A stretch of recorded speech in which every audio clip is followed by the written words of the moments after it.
Hoy vamos a entrar en el mundo de Jan Klein, un maestro europeo del Advaita que muchos encuadran en la corriente neo-Advaita, pero conocido sobre todo por su enfoque directo.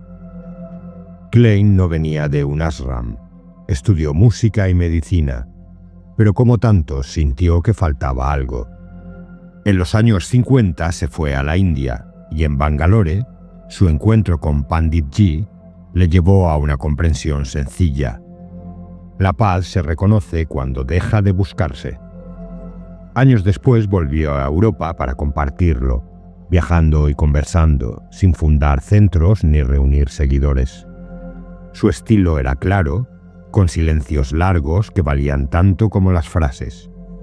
Frases y silencios que empujaban a soltar la idea de que te falta algo.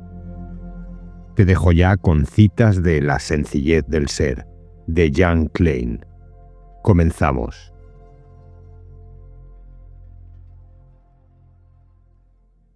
Si buscas el motivo, descubrirás en ti un sentimiento de carencia interior, una especie de hambre que tratas de satisfacer. Antes de seguir adelante, debes comprender que no hay realmente nada que alcanzar.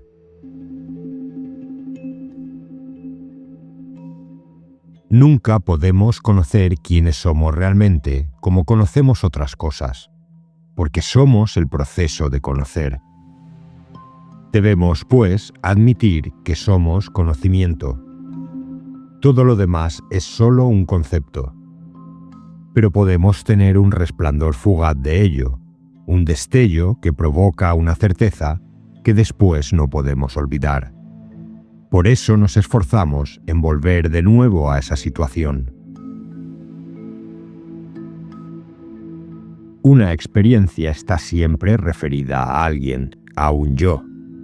Es comprendida por referencia al pasado, a la memoria, a lo que ya conocemos. Todavía tiene un sujeto, alguien que experimenta, y un objeto, algo experimentado. Pero lo que fundamentalmente somos nunca puede ser experimentado, nunca puede participar de la relación sujeto-objeto. Por eso debemos abandonar todo deseo de experiencia. La idea de que hay algo que conseguir está profundamente arraigada. Por eso continuamos viviendo en el proceso del llegar a ser, proyectando energía para adquirir o conservar algo. Pero la escucha sin motivo profundiza la convicción de que no hay realmente nada que ganar o perder, y los condicionamientos se desvanecen en la mente, la agitación desaparece y queda la quietud.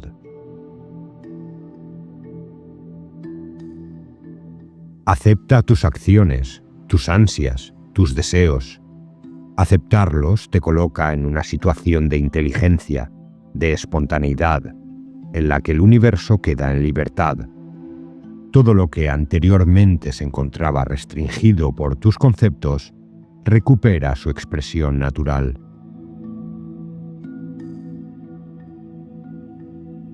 Debes aceptar primero tu estado y aceptarte a ti mismo.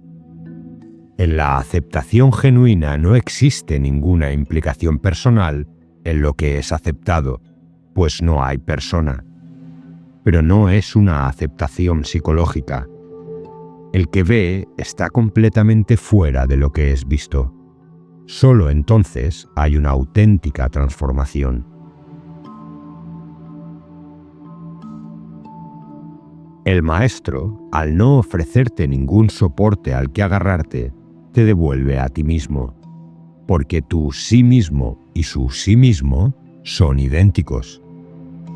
Para él no existe discípulo o pupilo, puesto que no se identifica a sí mismo con el papel de maestro. Él es, simplemente es. Puedes saber lo que no eres, pero no puedes saber lo que eres. ¿Conoces realmente lo que no eres? Tu cuerpo cambia, tus emociones y sensaciones cambian. Tus ideas son ahora completamente diferentes a las que tenías hace 10 años. Toma nota de todo lo que en ti está cambiando.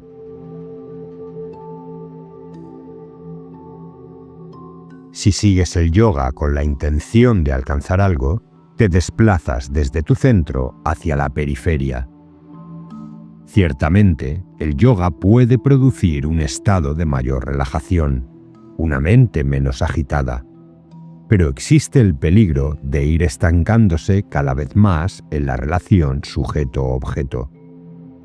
Podríamos decir que el yoga funciona en teoría, pero no en la práctica, pues el que lo practica llega a quedar fijado en el objeto y completamente absorto en su dulzor, lo que es, en un cierto sentido, trágico.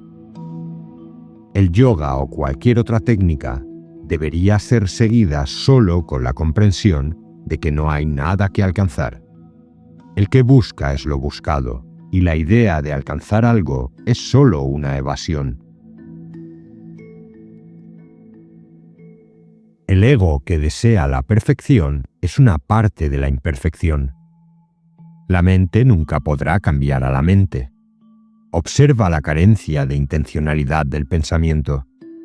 Espera hasta que cada pensamiento se desvanezca. Debes dar por sentado que el cambio real no es un proceso mental. Solo la conciencia silente, estando fuera del tiempo, puede aportar la verdadera transformación.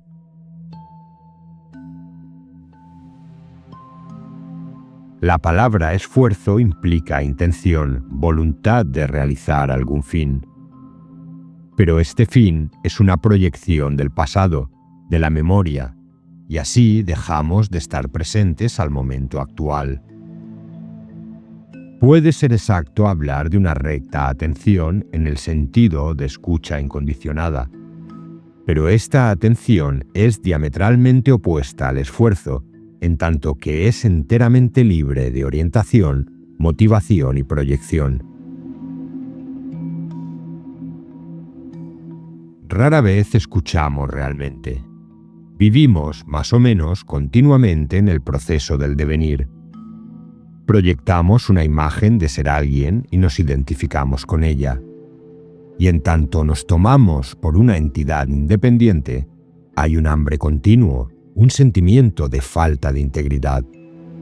El ego está constantemente buscando su realización y su seguridad, y de ahí su perpetua necesidad de llegar a ser, de realizar, de alcanzar. De esta forma, nunca contactamos realmente con la vida, pues ésta requiere apertura a cada instante. Un impulso está basado en la memoria, en los condicionamientos. Es una reacción, y con frecuencia una reacción emotiva. Observa en ti mismo la diferencia entre reacción y espontaneidad. La acción espontánea surge de la situación y está en perfecto acuerdo con ella. No te daña a ti ni al entorno, porque nada intencionado hay en ella. Cualquier cosa que hagas espontáneamente es correcta, pero debemos atenernos a ella. Sentarse con intención de meditar no es meditación. Puede haber una profunda necesidad interior de meditar, pero esta no procede del ego yo que espera algo. Surge directamente del silencio, de tu naturaleza real. La conciencia y su objeto, el pensamiento, son uno, no dos. La dualidad aparece en la no dualidad. Pero podrías preguntar, si la conciencia y la percepción son uno, ¿cómo es que puedo decir más tarde, vi esta alfombra? Aquí es la memoria la que habla, pero la memoria es solo una forma de pensamiento, una estratagema mental. Pues en el momento que digo, vi una alfombra, estoy simplemente etiquetando el pasado, pero es un pensamiento presente. El pensamiento y su objeto son uno. Nunca puedes pensar un sujeto y un objeto simultáneamente. Lo mismo ocurre con la causa y el efecto. Cuando piensas en un efecto, ¿dónde está la causa? Cuando piensas en una causa, ¿dónde está el efecto? No hay nada que alcanzar, nada que realizar.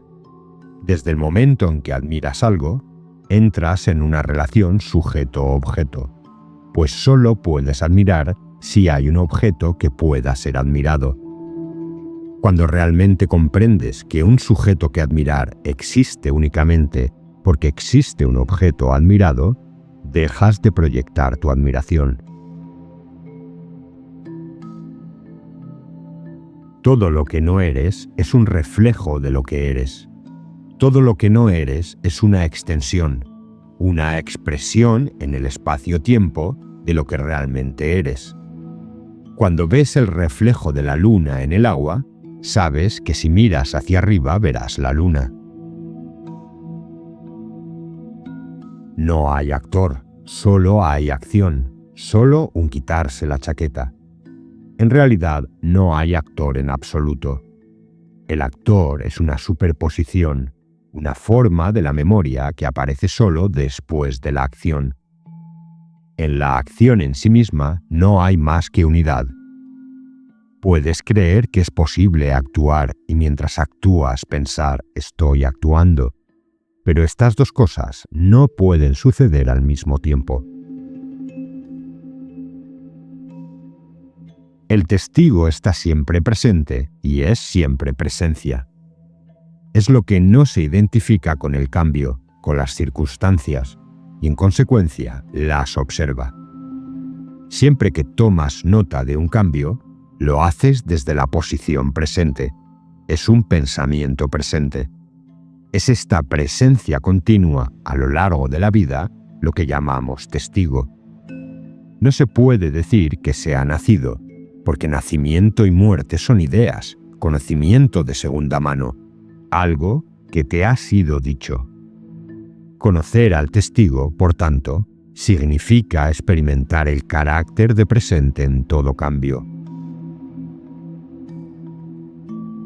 Hazte plenamente consciente de la idea que tienes de ti mismo. Ese yo es un objeto que puedes conocer. Conoces tus deseos, miedos y ansiedades. Pero, ¿quién es el conocedor?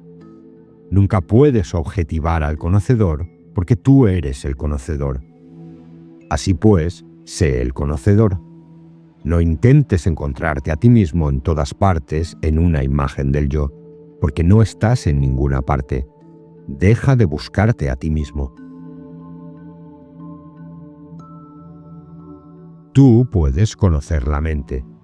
Puedes ser consciente de las funciones de los hemisferios derecho e izquierdo del cerebro. Eres el conocedor de tu mente, de tu cerebro. Por eso, tú no eres la mente. El esfuerzo aparece cuando se proyecta a la consecución de un fin, pero nunca puedes alcanzar lo que fundamentalmente eres, puesto que ya lo eres. Así que, ¿para qué el esfuerzo? En un principio, las técnicas de relajación pueden ser útiles, hasta que el estado relajado te capacita para ver que lo que estás buscando se encuentra en el mismo instante en que la búsqueda cesa. Debes ver que lo que tú llamas tú mismo es solo la proyección de una imagen que existe solo porque tú la ves. Tú eres el que la ve, el conocedor de esa imagen. Conoces su miedo y su inseguridad. En el momento en que te das cuenta, estás fuera del proceso de proyección. Acepta la mente, déjala ser. No estés contra ella. No le hagas violencia. Simplemente acéptala. La aceptación te mostrará que todavía deseas controlarla, que todavía quieres dar a tu vida una cierta dirección. Y así pierdes la posibilidad de vivir realmente. La vida aflora al dejarla ir. No hay ningún sistema, método o técnica por el que puedas acercarte a la realidad. Ella se revela por sí misma cuando toda técnica o sistema es abandonado y se ve la futilidad de la abolición. Entonces la mente alcanza un estado de entrega inocente. La mente debe llegar a un estado de silencio, completamente vacío de miedos, deseos y toda clase de imágenes. Esto no puede conseguirse por supresión, sino por la observación de todo sentimiento y pensamiento, sin cualificación, condena, juicio o comparación. Para que opere la atención inmotivada, el censor debe desaparecer. Debe haber simplemente una mirada serena a lo que la mente elabora. En la acción que surge de la plenitud, no hay actor que actúe, solo hay acción. Estás en acción, pero el yo está ausente. Desde el momento en que el pensamiento del yo aparece, comienzas a ser consciente de ti mismo y caes en el conflicto. En ausencia de este pensamiento, no hay quien hable o escuche, ningún sujeto que controle un objeto. Solo entonces hay completa armonía y adecuación a cada circunstancia. La experiencia es acontecer, no puede pensarse. El pensamiento no es experiencia directa, sino persecución e intento de repetir la sensación. En la experiencia real, el que experimenta está completamente absorto en lo experimentado. Es una no experiencia porque no hay nadie que experimente nada. El descubrimiento de la espontaneidad implica la suspensión del pensamiento, tanto consciente como inconsciente. Las proyecciones del intelecto deben cesar para que pueda operar la espontaneidad creativa. El esfuerzo intelectual y el cultivo de la fuerza de voluntad son inútiles para la integración de la espontaneidad. El silencio es nuestro estado natural, es el plano de fondo de todo. La concentración es innecesaria para llegar a él. En tanto estemos envueltos en la percepción, viviremos en el tiempo, es decir, viviremos solo en el plano horizontal. Pero el silencio es intemporal, es en el centro donde tiempo y eternidad se encuentran, allí donde se cruzan la horizontal y la vertical. Si este vídeo te ha aportado algo, puedes apoyar el canal uniéndote como miembro por el precio de un café al mes y compartiendo el vídeo con quien creas que le pueda servir. Y recuerda que también tienes mi segundo canal, Audiolibros Saber y Sentido, con obras completas de filosofía y espiritualidad. El enlace está en la descripción y aquí en pantalla. Gracias por estar ahí y por formar parte de la comunidad de Saber y Sentido.